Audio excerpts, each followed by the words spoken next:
All right. My name is Chris Campbell. I'm a practicing CPA and I work with small businesses and individuals to help them pay the least amount of taxes possible while keeping them out of jail. So, today I wanted to talk about an article that I just saw about the IRS going after wealthy taxpayers. So, IRS is going to start sending out non compliance letters to folks who have not filed taxes that have made over 400,000 over the course of the year.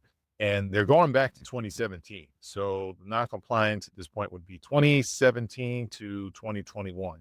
So as of the time of this filming, we are in the 2023 tax filing season. So 23 and 22, they're not going to go after yet because they figured that even though you're late for 22 at this point, they wouldn't consider it delinquent. Some folks just filed a bit late, but they're going back to 2017.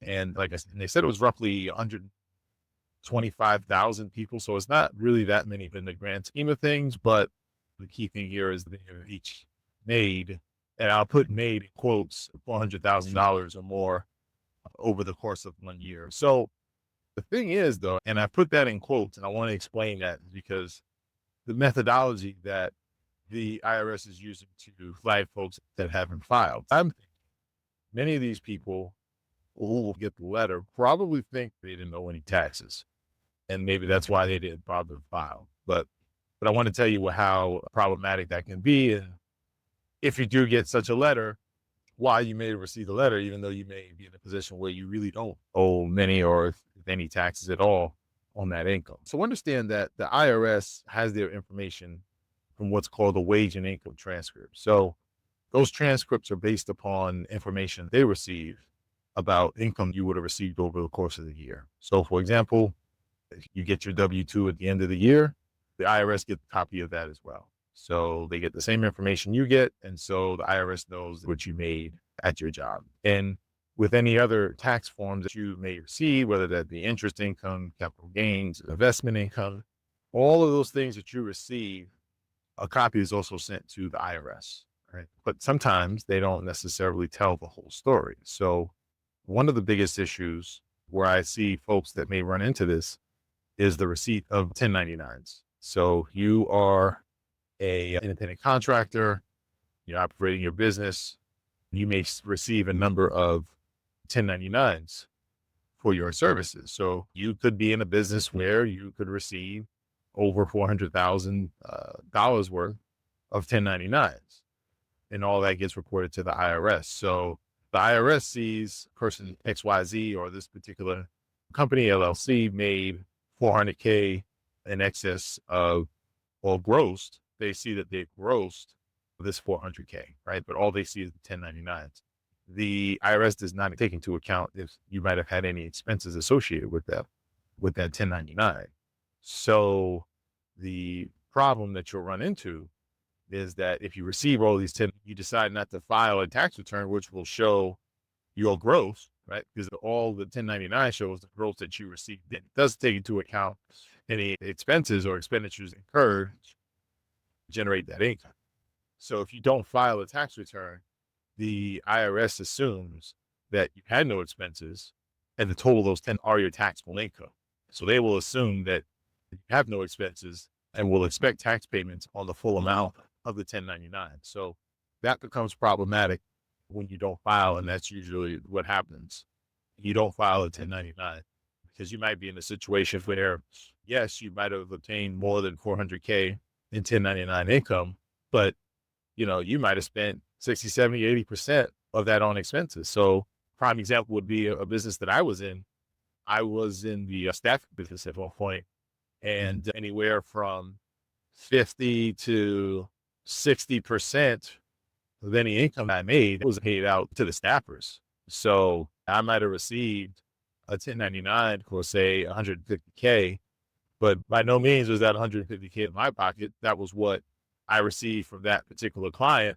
And out of that 150, I had to pay my staff. So when everything whittled down, my margins might have been about 20% or so. Using that same example, if I received 150K and I have a margin of 20% after I pay out all my people, the fees, everything else, I might have had taxable income of say 30 grand on that 150. So from what I see based upon that article, I foresee a lot of folks in that particular situation, and they would have said, hey, yeah, I didn't really make money like that, but those 1099s may be large, and the 1099s they state otherwise, but by the time everything is said and done and you paid everything out, it might not have been as profitable as it may indicate on the 1099. So very important to go ahead and file the returns, because as a result, things like this happen. So if you didn't file a return, you may already be on the radar and receive a non-compliance notice. So that's probably going to be the biggest culprit of why folks are going to receive these notices. So if you receive the 1099 MISC, 1099 NEC, I don't think NEC was out yet, but the 1099 for contractor work, but that's probably going to be the biggest culprit. W-2 work, you may have people that say, I received this excess, right, of the 400K, and here's you may owe, maybe you're not rushing to pay. Obviously, with the W-2, you need to go ahead and file it, pay what you need to pay. So that's going to be another reason why they try to receive it. Another big thing where folks might run into trouble with this, security sales, stock sales, especially if you're a pretty heavy trader. So if you're a trader and you have a very active investment account and you receive a 1099 showing all the stock sales that you've made. Now, what many folks don't understand is that when you get that 1099 that shows all of the stock sales that you've had, for the most part, it's only the sales portion that's being reported. The IRS just takes into account the sales component of those stock sales. So obviously with those sales, you have a cost basis, right? You might have paid X amount for the stock and sold it for that amount. And you're only taxed on the difference between the costs and the sale. However, the IRS doesn't take that into account. All they see is the sale and the proceeds from the sale. So if you're a pretty active trader, they just get a list of all your sales. But you might have been in a situation where you might have had, let's say, $100,000 that you were playing with, and you sold, and done that and churned that many times over, really just on the same 100K. But if you churn that over, you could get into the excess of the 400K, right? So again, the IRS is not taking into account your cost basis. They just see, oh, you sold 400K plus what the securities. Now, cost basis might have been just as much. The 400K, meaning that when it's all said and done, you don't owe anything. But all the IRS sees is that you sold 400,000 plus in securities, not taking into account you might have been turning that same money. So that individual might have said, I didn't really make any money, so I don't need to bother to file. So I could see a number of folks that probably fall into that as well. So that may be another reason why you might have received, or you would receive a notice of non-compliance. So if you do fall into this category, and it's gone back pretty far, they say going back to 2017. Now, if you do get one of those letters, you definitely want to respond to it, do it right away. Because if you don't respond and you don't file, they will file a return for you. And I can assure you that it won't be favorable for you. So if you had a bunch of stock sale transactions, they won't take into account your cost basis. They'll assume a cost basis of zero and tax you based upon the total sales price. So you definitely don't want to let them do that if you fall in that situation. Same, if you have a 1099 as an independent contractor, you don't file, they will assume that you had no expenses and tax you on the full amount. So you definitely don't want to not file and take what they give you. So if you do get that notice, I'm not sure if they're going to say it's non-compliant or just bill you. Nonetheless, if you get that letter, make sure to go ahead and file, because you let them determine the amount. It's not going to be favorable.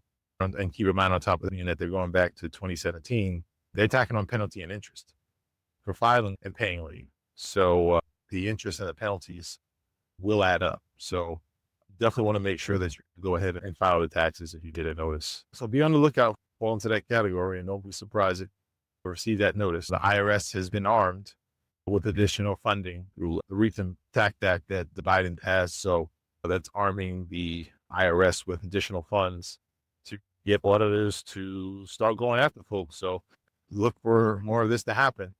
On a separate note, as of the filming of this, we are in March 24, heading into the heat of election season. I have a feeling that if Trump is to pull this thing out, and looks like he might have a solid chance of doing so, I think he's going to slash that funding to the IRS. So all this stuff may go away if you have an administration change come next January. But until then, we'll have to deal with the IRS. So the point is, make sure you file if you have any more questions about this topic or any other tax accounting related topic.